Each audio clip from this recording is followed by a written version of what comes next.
80 जिला का मालिक, इतना बड़ा राज भारत में नहीं है। अब 75 जिला हो गई है उत्तराखंड कटने के बाद। तो इनका लड़ई सिंह यादव जी का जन्म गज्जू सिंह यादव माता मूला देवी जो जमींदार थे, 90 बीघा के मालिक गज्जू सिंह यादव थे, उनके घर में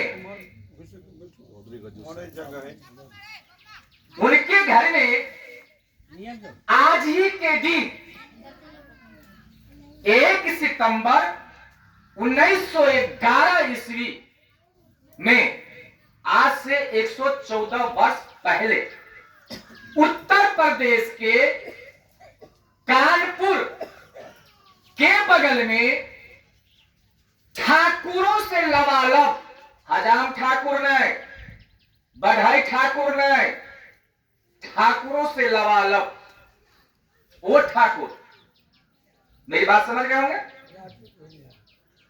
से लबालब भरे गांव में इनका जन्म होता है।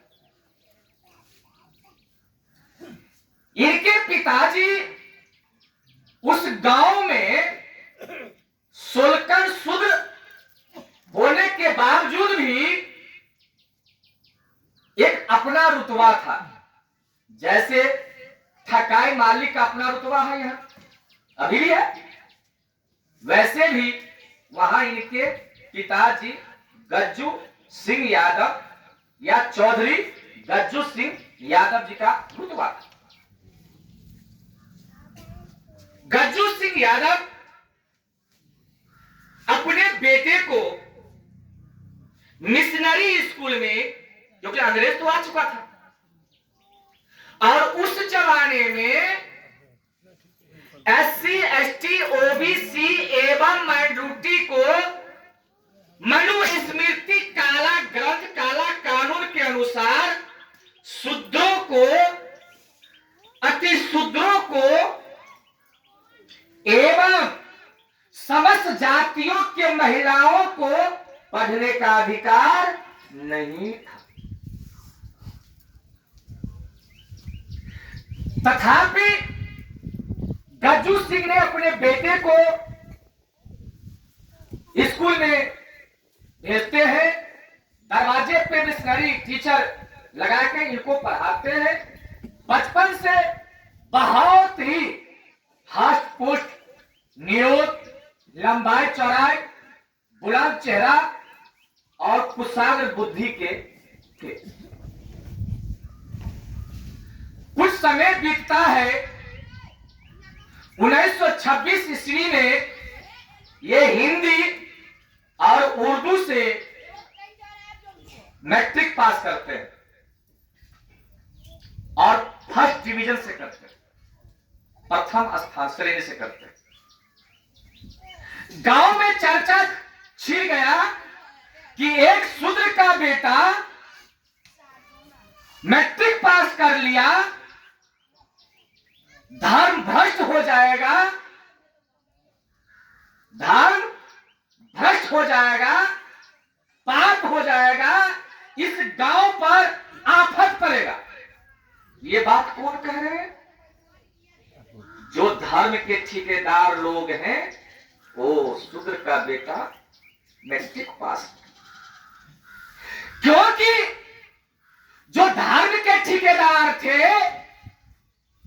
उनको भली भांति पता चल गया कि ये जो पढ़ेगा तो तर्क वितर्क करेगा, और तर्क वितर्क करेगा तो जो हम पढ़ाते हैं, हम सिखाते हैं, वो अवरोध करेगा। लेकिन अंदरे अंदरे वो छटपटा रहा था, लेकिन किसकी मजाक? जो गज्जू सिंह को कहे, किसकी मजाक? जो गज्जू सिंह को कहे कि तुम अपना बेटा को नहीं पढ़ाओ।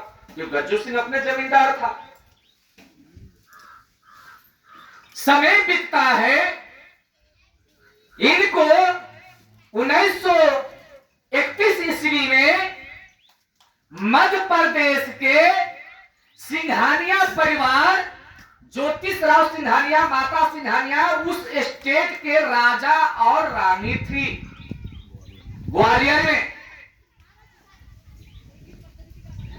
तो 26-27 साल के अवस्था में, 26 का 31 और 11 में जन्म होता है, 20 साल की अवस्था। 20 साल के अवस्था में ललन सिंह को सिपाही में, फॉरेस्ट सिपाही, जंगल में जो सिपाही का भर्ती नहीं होता देखने करने के लिए, इसको फॉरेस्ट सिपाही बोलते हैं, फॉरेस्ट रेंजर बोलते हैं। वन विभाग में इन्हें सिपाही का नौकरी लग गया। साथियों, ये कैद में रहने वाले आदमी तो था नहीं, ये स्वतंत्र विचारधारा का आदमी था, निर्भीक था। जंगल में, वन में इनको नौकरी 8 घंटा 12 घंटा जंगल का रखवाली करना, इन्होंने नौकरी से त्याग पत्र दे दिया। और त्याग पत्र देने के बाद मध्य प्रदेश के सिपाही, हर राज्य का अपना एक सिपाही होता है, तो उस सिंघानिया राज दरबार में राजाओं का अपना एक सिपाही था, कोष था, कुशांग था, विभाग था। उस विभाग में पुनः इनको नौकरी लग जाती है।